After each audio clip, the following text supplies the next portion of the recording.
Hello friends, welcome to Xmart study YouTube channel. साथियों, railway group D के लिए आपको रेगुलरली क्लासेस दे रहे हैं। आज के इस वीडियो में जीके जीएस के जो क्वेश्चंस रहेंगे ना, ये बहुत ही इंपॉर्टेंट क्वेश्चंस हैं और रेलवे के ये पीवाईक्यू बेस्ड क्वेश्चंस हैं, प्रीवियस ईयर्स में पूछे गए क्वेश्चंस हैं। तो क्लास को कंप्लीट आपको देखना है बिना कोई क्वेश्चन को स्किप किए हुए, क्योंकि ये बहुत ही इंपॉर्टेंट और सिलेक्टेड क्वेश्चंस हैं। तो चलिए बिना देरी किए हुए क्लास को शुरू करते हैं। आप सभी से रिक्वेस्ट है, वीडियो को लाइक और अपने सभी दोस्तों के साथ ज़्यादा से ज़्यादा शेयर करिएगा। पहला क्वेश्चन है, भारत के वन्य जीव संरक्षण अधिनियम 1972 में कितनी अनुसूचियां हैं? ध्यान से देखिएगा, बहुत इंपॉर्टेंट क्वेश्चन है।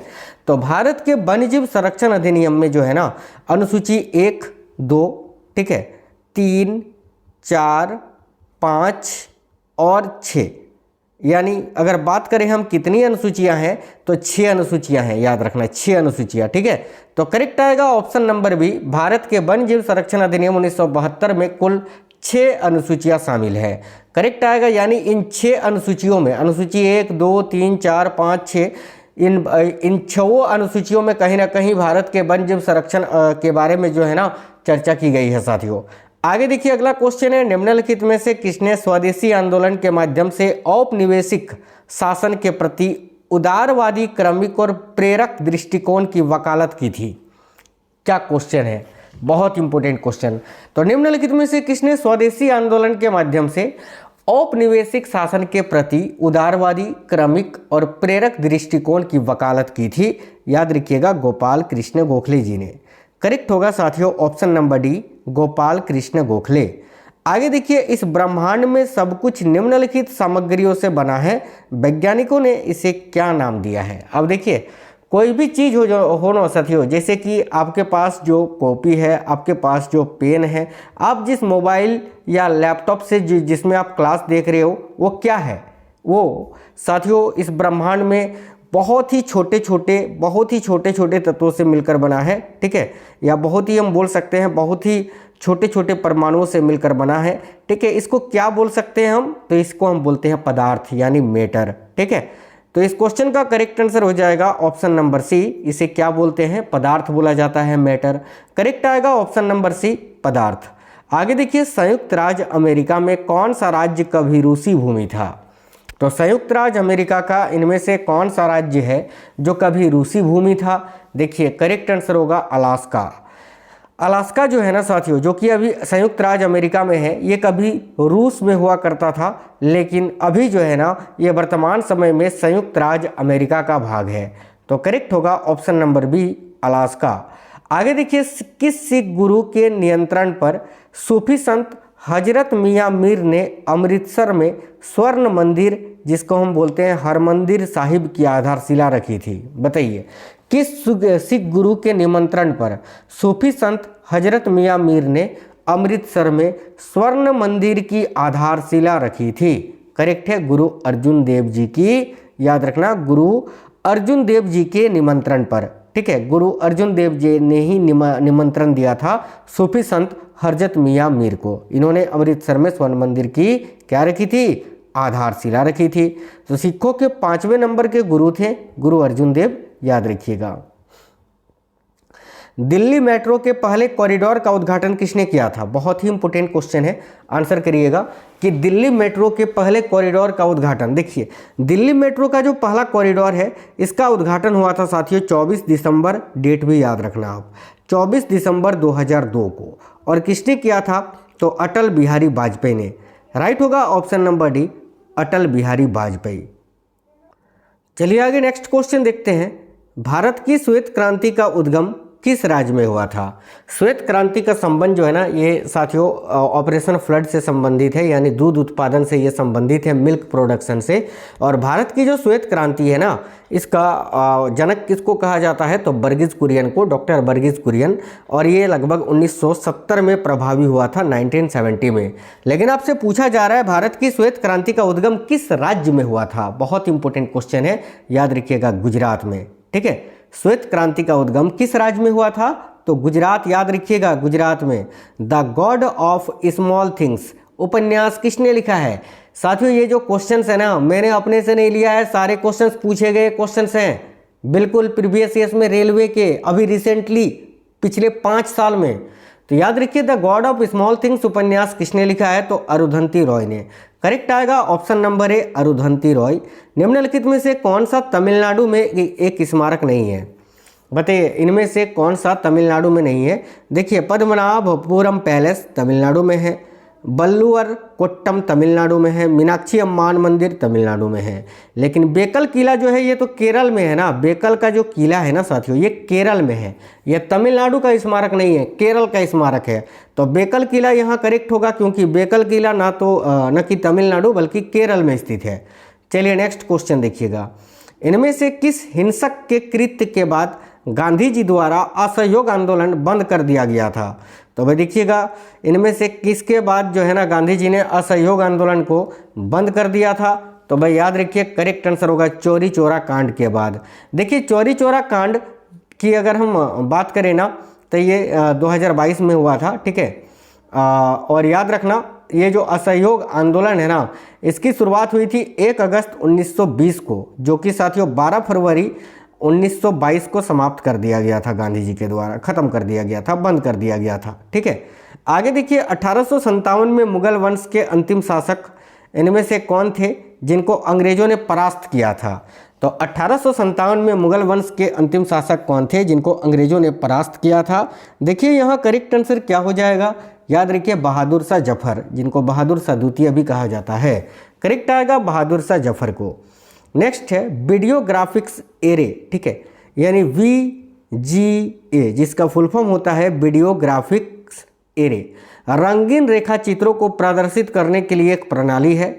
इसे किसके द्वारा विकसित किया गया था, बताइए। VGA जो कि जिसका फुल फॉर्म होता है वीडियो ग्राफिक्स एरे, जो कि रंगीन रेखा चित्रों को प्रदर्शित करता है, इसको किसके द्वारा विकसित किया गया था। तो करेक्ट आएगा IBM के द्वारा। IBM का फुल फॉर्म होता है इंटरनेशनल बिजनेस मशीन, याद रखना, इसने ही जो है ना VGA का विकास किया था।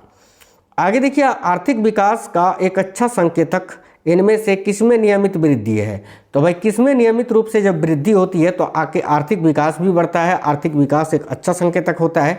याद रखिए GDP में, बिल्कुल ऑप्शन नंबर बी, आर्थिक विकास का एक अच्छा संकेतक है GDP में नियमित वृद्धि, ऑप्शन नंबर बी करेक्ट होगा GDP। निम्न में से कौन भारत की पहली महिला राष्ट्रपति है। तो भारत की पहली महिला राष्ट्रपति कौन थी, तो साथियों Pratibha Devi Singh Patil, option number D correct आएगा। इंदिरा गांधी तो पहली प्रधानमंत्री थी, या राष्ट्रपति पूछा है तो Pratibha Devi Singh Patil, option number D. GSLV का अर्थ क्या होता है, GSLV का फुल फॉर्म क्या होता है, बहुत इंपॉर्टेंट क्वेश्चन है। बहुत सारे साथी लोग यहाँ पर global satellite launch vehicle answer करेंगे, जो कि बिल्कुल गलत हो जाएगा। देखिए PSLV अगर पूछे ना, PSLV तो पोलर सैटेलाइट लॉन्च व्हीकल इसका फुल फॉर्म होता है, लेकिन जब भी GSLV पूछे ना याद रखिएगा जियो सिक्रोनस, है ना, क्या होता है G फॉर जियो सिक्रोनस, याद रखना ग्लोबल नहीं, जियो सिक्रोनस सैटेलाइट लॉन्च व्हीकल, ठीक है। करेक्ट आएगा ऑप्शन नंबर डी। चलिए आगे देखिए टच मी नॉट पौधे का वैज्ञानिक नाम क्या है। ये टच मी नॉट पौधा किसको बोलता है साथियों, छुई मुई का जो पौधा होता है ना, छुई मुई का पौधा जब हम इसको छूते हैं, स्पर्श करते हैं तो मुरझा जाता है। आपको बताना है कि टच मी नॉट पौधे का जो वैज्ञानिक नाम है, साइंटिफिक नेम, वो क्या होता है। याद रखिएगा इसका नाम होता है मिमोसा पुडिका। इसका जो वैज्ञानिक नाम है ना टच मी नॉट पौधे का, वो होता है मिमोसा पुडिका। देखिए छुई मुई पौधा, संवेदनशील पौधा, शर्मीला पौधा, विनम्र पौधा, सैन पौधा भी इसको कहा जाता है, याद रखिएगा। अगला भारत का पहला आरक्षित वन कौन सा है। देखिए भारत का पहला आरक्षित वन पूछा है, कौन सा है बताइएगा। देखिए सतपुड़ा राष्ट्रीय उद्यान जो है ना साथियों, सतपुड़ा राष्ट्रीय उद्यान, यह भारत का पहला आरक्षित वन है। अगर नहीं पता था आज के बाद याद रखना, ऑप्शन नंबर सी सतपुड़ा राष्ट्रीय उद्यान, जो कि मध्य प्रदेश में स्थित है। प्रश्न के अनुसार केंद्रीय रक्षा बलों की सर्वोच्च कमान किसके पास होती है, बताइए। केंद्रीय रक्षा बलों की सर्वोच्च कमान ये राष्ट्रपति के पास होती है, ऑप्शन नंबर बी करेक्ट आएगा, ठीक है। अगला क्वेश्चन है उस प्रमुख नदी का नाम बताइए जो केंद्र शासित प्रदेश दादरा और नगर हवेली से होकर बहती है। देखिए इनमें से कौन सी नदी है भाई जो केंद्र शासित प्रदेश दादरा और नगर हवेली से होकर बहती है, तो करेक्ट आएगा दमन गंगा नदी। दमन गंगा करेक्ट आएगा, ऑप्शन नंबर सी दमन गंगा। निम्न में से कौन सा देश है जो ओपेक का हिस्सा नहीं है। ओपेक जो कि एक तेल निर्यातक देशों का संगठक है साथियों, ठीक है। तो बताइए इनमें से कौन सा देश है जो ओपेक का हिस्सा नहीं है। ओपेक का मुख्यालय वियना में है। ओपेन का गैबन भी है, यूएई भी है, वेनेजुएला भी है। यूक्रेन इसका हिस्सा नहीं है, याद रखना। इनमें से कौन सा देश है जो कि ओपेक का हिस्सा नहीं है? तो यूक्रेन, ऑप्शन नंबर ए। निम्नलिखित में से कौन सा नॉन वोलाटाइल मेमोरी का उदाहरण है? कंप्यूटर से रिलेटेड क्वेश्चन है, बताइए इनमें से कौन सा एक नॉन वोलाटाइल मेमोरी का उदाहरण है? तो देखिए फ्लैश मेमोरी, हार्ड ड्राइव, ये सभी जो है ना वोलाटाइल मेमोरी है, लेकिन माफ करना, ये सभी जो है ना हाँ वोलाटाइल मेमोरी है, लेकिन नॉन वोलाटाइल मेमोरी का उदाहरण है रोम, रीड ओनली मेमोरी जिसको हम बोलते हैं। क्या बोलते हैं इसको? Read only memory. अगला, पौधों को 5 समूहों में विभाजित किया गया है। निम्नलिखित में से कौन सा एक पौधों का समूह नहीं है? देखिए पौधों को 5 समूहों में विभाजित किया गया है, आपको बताना है। उन 5 में से यहाँ पर जो नाम दिए गए हैं वो सही जो है वो तो ठीक है, जो एक गलत है वही आपको चुनना है। तो देखिए ब्रायोफाइट, जिम्नोस्पर्म, टेरिडोफाइट, प्रोटोकॉर्डेटा, ये तो नहीं होता है। प्रोटोकॉर्डेटा जो है ना, ये जो पौधों को 5 समूह में विभाजित किया गया है वो ये नहीं है, उसमें जो उन 5 में प्रोटोकॉर्डेटा नहीं आता है। तो बाकी ब्रायोफाइट, जिम्नोस्पर्म, टेरिडोफाइट ये सभी आता है। ऑप्शन नंबर डी इस क्वेश्चन का करेक्ट आंसर हो जाएगा। सतीश धवन अंतरिक्ष केंद्र श्रीहरिकोटा किस राज्य में स्थित है? सिंपल क्वेश्चन है, आप बोलोगे सर आंध्र प्रदेश में स्थित है। नेक्स्ट क्वेश्चन है, वर्ष 1960 में भारत और पाकिस्तान के बीच सिंधु जल संधि यानी इंडस वाटर ट्रीटी पर हस्ताक्षर किस शहर में किए गए थे? बताइए।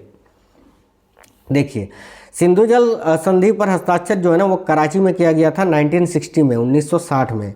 तो करेक्ट आएगा कराची में, ठीक है। कब? तो 1960 में। आगे देखिए अगला क्वेश्चन है, एक डैश दो या दो इनमें से क्या है भाई? एक जो 2 या 2 से अधिक पदार्थों का समांगी मिश्रण है। बताइए समांगी मिश्रण इनमें से किसको बोलते हैं भाई? तो देखिए समांगी मिश्रण हम बिलियन को बोलते हैं, सॉल्यूशन को, याद रखना, ठीक है।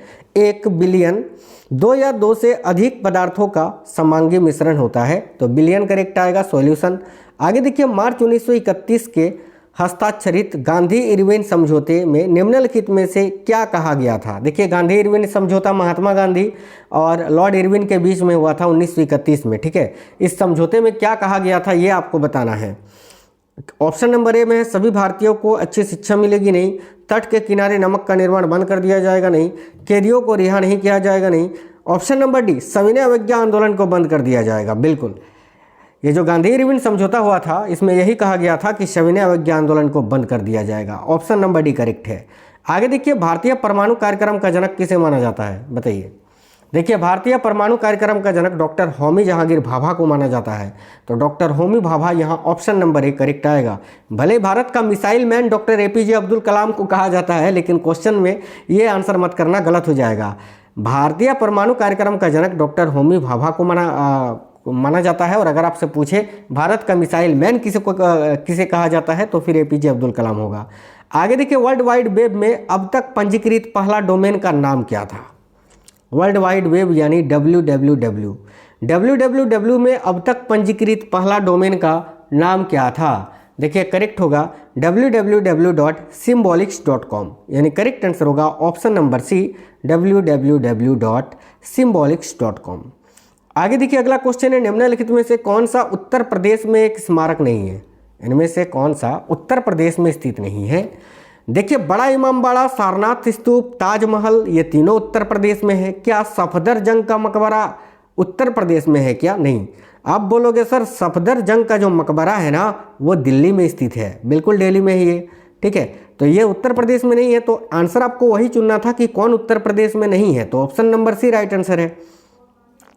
प्रधानमंत्री जनधन योजना, ठीक है, प्रधानमंत्री जनधन योजना की शुरुआत किसने की थी? भाई सिंपल क्वेश्चन है, करेक्ट है, प्रधानमंत्री नरेंद्र मोदी जी ने कब की थी? तो याद रखिएगा 28 अगस्त 2014 को, ठीक है। आगे देखिए अगला क्वेश्चन है आपका, विश्व का सबसे लंबा लिखित संविधान किस देश का है? भारत का है भाई, ऑप्शन नंबर डी करेक्ट आएगा, भारत का। स्थानीय प्रजातियां पौधों और जानवरों की वे प्रजातियां हैं जो डैश है। बताइए, स्थानीय प्रजातियां पौधों और जानवरों की वे प्रजातियां हैं जो कि क्या है, किसी विशेष क्षेत्र में मिलता है क्या? ऑप्शन नंबर ए क्या सही है? बहुत अच्छे स्वास्थ्य में एक महामारी से पीड़ित केवल जंगलों में नहीं किसी विशेष क्षेत्र में मिलता है। स्थानीय प्रजातियां पौधों और जानवरों की वे प्रजातियां हैं जो किसी विशेष क्षेत्र में मिलते हैं। ऑप्शन नंबर 1 करेक्ट होगा। निम्नलिखित में से कौन भारत का राष्ट्रीय उद्यान नहीं है, बताइए। इनमें से कौन सा भारत का राष्ट्रीय उद्यान नहीं है? देखिए, बलफक्रम राष्ट्रीय उद्यान बिल्कुल भारत में ही है भाई। अंसी राष्ट्रीय उद्यान भी भारत में है, दाचिगम तो है ही है। सांदूर राष्ट्रीय उद्यान ये भारत में नहीं है भाई, ये पाकिस्तान में है। देखो ध्यान से, गलत मत कर देना। ये जो सांदूर राष्ट्रीय उद्यान है ना, ये भारत का राष्ट्रीय उद्यान नहीं है, ये पाकिस्तान में है। करेक्ट आएगा ऑप्शन नंबर डी। देखिए, कौन सा सरकारी संगठन भारतीय प्रतिभूति बाजारों में सक्रिय सभी खिलाड़ियों का प्रमुख नियामक है? तो कौन सा सरकारी संगठन है जो भारतीय प्रतिभूति बाजारों में सक्रिय सभी खिलाड़ियों का प्रमुख नियामक होता है? याद रखिएगा, सेबी। सेबी यानी security exchange board of India. अगर आपसे पूछे वर्तमान में सेबी के अध्यक्ष कौन है अभी नवंबर 2025 तक, तो याद रखिएगा तुहिन कांता पांडे जी। ठीक है। बिहार और नेपाल के मिथिला क्षेत्र में किस भारतीय चित्रकला का अभ्यास किया जाता है? बिहार और नेपाल के मिथिला क्षेत्र में किस भारतीय चित्रकला का अभ्यास किया जाता है? देखिए, करेक्ट आंसर हो जाएगा मधुबनी पेंटिंग यानी मधुबनी चित्रकला का। नेक्स्ट क्वेश्चन है, इंग्लिश चैनल तैरने वाली प्रथम महिला कौन थी? बताइए। इंग्लिश चैनल तैरने वाली जो प्रथम महिला थी उनका नाम था साथियों गर्टूड। याद रखना, गर्टूड एडरले। गर्टूड एडरले। ठीक है। और ये कहाँ की थी? तो ये एक अमेरिकी महिला थी। अगर आपसे पूछे इंग्लिश चैनल तैरकर पार करने वाली पहली भारतीय महिला कौन थी? याद रखिएगा आरती साहा। ठीक है, आरती साहा। ऑप्शन नंबर डी एक अमेरिकी यहाँ करेक्ट आंसर होगा। अगला है, खाद्य विषाक्तता निम्नलिखित में से किसके कारण होती है? तो खाद्य विषाक्तता जो है ना वह निम्नलिखित में से किसके कारण होती है? करेक्ट है, सूक्ष्म जीवों द्वारा खराब किए गए भोजन को खाने से। याद रखना, खाद्य विषाक्तता निम्नलिखित में से किसके कारण होती है? याद रखिए, खाद्य विषाक्तता जो है ना सूक्ष्म जीवों द्वारा खराब किए गए भोजन को खाने से होती है। आधुनिक अर्थशास्त्र का जनक किसे माना जाता है? तो आधुनिक अर्थशास्त्र का जो जनक है वो किसे माना जाता है? एडम स्मिथ को। एडम स्मिथ करेक्ट है, ऑप्शन नंबर सी। निम्नलिखित में से कौन सी नदी है जो अफ्रीका में नहीं है? देखिए, इनमें से कौन सी नदी है जो भाई अफ्रीका में नहीं है? देखिए, ऑरेंज या नारंगी नदी इसको बोलते हैं, अफ्रीका में है। नाइजर है, नील नदी भी है। अमेजन नदी नहीं है। अमेजन नदी की बात करें तो ये दक्षिण अमेरिका में स्थित है। कहाँ है ये? तो दक्षिण अमेरिका में। ठीक है, दक्षिण अमेरिका में। चलिए आगे देखिए, अगला क्वेश्चन है, किस नवरत्न कंपनी को प्यार से विजाग या वाइजग स्टील कहा जाता है? बताइए। वाइजग स्टील किस नवरत्न कंपनी को प्यार से कहा जाता है? तो करेक्ट आंसर यहाँ आपका हो जाएगा ऑप्शन नंबर डी, राष्ट्रीय इस्पात निगम लिमिटेड को। राष्ट्रीय इस्पात निगम लिमिटेड करेक्ट आंसर है। अगला है, ब्रेक्सिट शब्द का आविष्कार किसने किया था? देखिए, ब्रेक्सिट शब्द जो है ना भाई, इसका निर्माण किया था पीटर वाइडलिंग ने। करेक्ट आएगा ऑप्शन नंबर ए। आगे देखिए, निम्नलिखित में से किसने रासायनिक संयोजन के दो महत्वपूर्ण नियम बनाकर रासायनिक विज्ञान की नींव रखी थी? तो रासायनिक संयोजन के दो महत्वपूर्ण नियम बनाकर रासायनिक विज्ञान की नींव किसने रखी थी? एंटोनी एल लोवेजियर ने। ठीक है, यहाँ पर नाम थोड़ा अजीब सा लिखा हुआ है, लोवेजियर याद रखना। ठीक है, लोवेजियर। ठीक है, एंटोनी याद रखना, एंटोनी एल लोवेजियर। ठीक है, जिनको रसायन विज्ञान का जनक भी कहा जाता है साथियों। Option number D correct answer होगा। आगे देखिए, यदि आप एक दर्पण में देखते हैं तो आप पाते हैं कि प्रतिबिंब आपका परावर्तन आपसे छोटा है, तो उस दर्पण का प्रकार क्या है? बताइए, वह कौन सा दर्पण है? आप बोलोगे सर उत्तल दर्पण है। बिल्कुल, ऑप्शन नंबर डी। खाद्य पदार्थों में विकृत गंधिता यानी रेंसिडिटी का मुख्य कारण वसा और तेलों का क्या है? तो वसा और तेलों का साथियों ऑक्सीकरण है। खाद्य पदार्थों में विकृत गंधिता किसके कारण आता है? तो वसा और तेलों के ऑक्सीकरण के कारण। निम्नलिखित में से क्या बढ़ते भ्रूण के लिए पोषक उत्तक के रूप में कार्य करता है? बताइए, बढ़ते भ्रूण के लिए पोषक उत्तक का कार्य कौन करता है? देखिए, करेक्ट आएगा भ्रूणपोष। ऑप्शन नंबर सी राइट होगा साथियों, भ्रूणपोष। निम्न में से सबसे बड़े आकार का परमाणु कौन सा है? इनमें से सबसे बड़े आकार का परमाणु कौन सा होता है? याद रखिए, एल्युमिनियम जो होता है ये सबसे बड़े आकार का परमाणु होता है। ऑप्शन नंबर बी करेक्ट है, एल्युमिनियम। निम्नलिखित में से कौन सा तत्व बहुपरमाणविक है? इनमें से कौन सा तत्व है जो भाई बहुपरमाणविक है, यानी सबसे अधिक परमाणु इनमें से किस में है? तो सल्फर में। सल्फर के 8 अणु होते हैं। सल्फर करेक्ट होगा, याद रखिएगा सल्फर, ऑप्शन नंबर ए, क्योंकि सल्फर अणु में 8 सल्फर परमाणु होते हैं। सल्फर का जो अणु होता है ना, इसमें 8 सल्फर परमाणु होते हैं। आगे देखिए, हार्ड डिस्क किस प्रकार का स्टोरेज डिवाइस है? तो हार्ड डिस्क जो है वो किस प्रकार का स्टोरेज डिवाइस है? करेक्ट आएगा साथियों, द्वितीयक storage, option number C correct आएगा, द्वितीयक स्टोरेज डिवाइस। अगला, गन्ने के पौधे डैश को रासायनिक ऊर्जा में परिवर्तित करने वाले सबसे कुशल परिवर्तकों में से एक है। तो गन्ने का जो पौधा होता है ना, याद रखना, सूर्य के प्रकाश को रासायनिक ऊर्जा में परिवर्तित करने वाले सबसे कुशल परिवर्तकों में से एक होता है। करेक्ट आएगा ऑप्शन नंबर डी, सूर्य के प्रकाश को। देखिए नेक्स्ट क्वेश्चन है, 1992 में ब्राजील में आयोजित पर्यावरण और विकास पर संयुक्त राष्ट्र सम्मेलन को किस रूप में जाना जाता है? तो भाई 1992 में ब्राजील में जो आयोजित हुआ था ना पर्यावरण और विकास पर संयुक्त राष्ट्र सम्मेलन, इसको पृथ्वी शिखर सम्मेलन के नाम से जाना जाता है, याद रखिएगा, पृथ्वी शिखर सम्मेलन। तो राइट आंसर है ऑप्शन नंबर डी। साथियों, ये जो क्वेश्चंस थे ना, बहुत इंपॉर्टेंट क्वेश्चंस थे, रेलवे के प्रीवियस ईयर्स के क्वेश्चंस थे। उम्मीद करते हैं आपको क्लास पसंद आई है, और अगर आपको क्लास पसंद आया है तो वीडियो को लाइक करिए, अपने सभी दोस्तों के साथ ज़्यादा से ज़्यादा शेयर करिएगा। अगर कोई भी साथी नए हैं, चैनल को जरूर सब्सक्राइब कर लीजिएगा। मिलेंगे आपसे नेक्स्ट वीडियो में, नेक्स्ट क्लास में। तब तक के लिए जय हिंद, वंदे मातरम साथियों।